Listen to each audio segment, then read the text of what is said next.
Bonjour, je suis Andrea Pastore, la directrice de la galerie et agence Rainha Art. Rainha Art a été créée dans la ville de Bruxelles dans l'année de 2011. Et c'est-à-dire on a commencé un projet avec la banque BNP Paribas Fortis. Et de ces projets, on a ouvert un espace physique dans l'année de 2012. Le but de notre projet avec la BNP Paribas Fortis, c'était de promouvoir l'art cubain à la ville de Bruxelles, de faire connaître des artistes très connus comme le maître Manuel Mendive et des jeunes talents, de plus que de faire connaître des jeunes talents en Europe, c'était un petit peu une mission de donner une opportunité à des jeunes talents à Cuba de se faire d'exposer, de se faire connaître en Europe et d'avoir pour la première fois une opportunité d'un espace physique pour une exposition.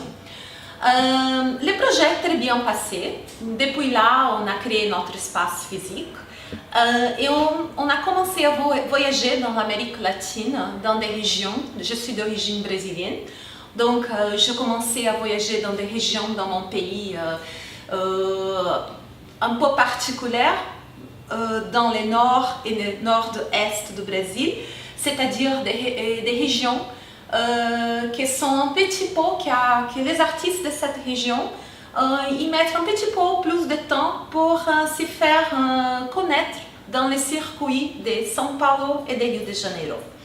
Alors, dans cette recherche, je suis tombée dans la ville de Recife, dans le nord-est du Brésil, et j'ai commencé à partir de 2012 une collaboration avec le Musée d'art moderne et contemporaine de la ville qui s'appelle Maman, avec sa directrice qui s'appelle Madame Betty da Mata.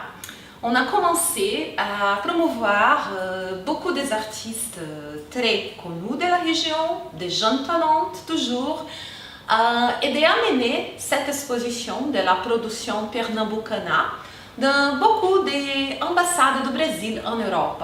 Cette exposition a été à Bruxelles, à l'ambassade du Brésil de Bruxelles, à l'ambassade du Brésil de Londres. Et on est en train de faire notre possible pour amener cette exposition ici en France pendant cet hiver.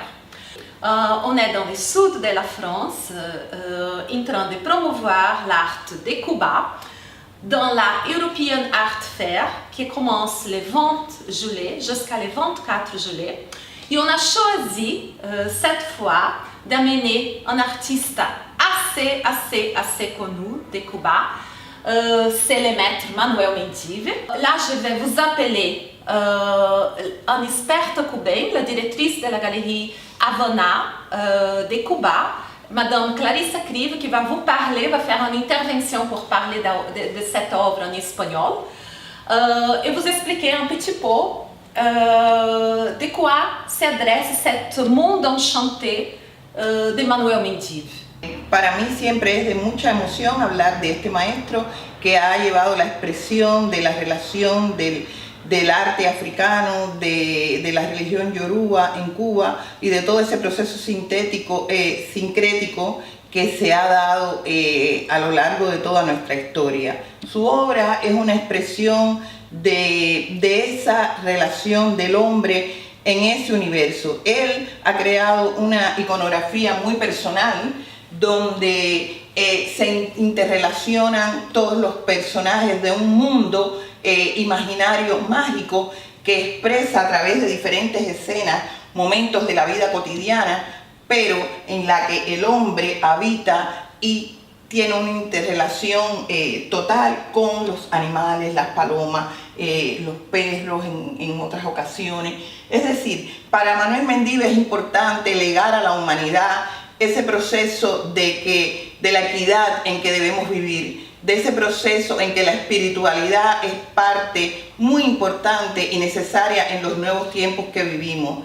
Él traduce, él no expresa escenas de pataquines religiosos como tal, sino él asume esa energía que nos da esa presencia de lo negro en Cuba y lo eleva a ese nivel en el que nos invita a ser más espirituales, a convivir en una mayor armonía con nuestro universo, con la naturaleza. Yo creo que es un artista de una vasta creación, representa la cubanía, es un ejemplo de cubanía, es un ejemplo de necesidad de espiritualidad en el mundo, que eso constantemente nos habla Mendive. Yo pienso que su obra es el gran heredero que vive aún seguidor de Lan, seguidor de esa expresión de un arte genuino, auténtico y nacional.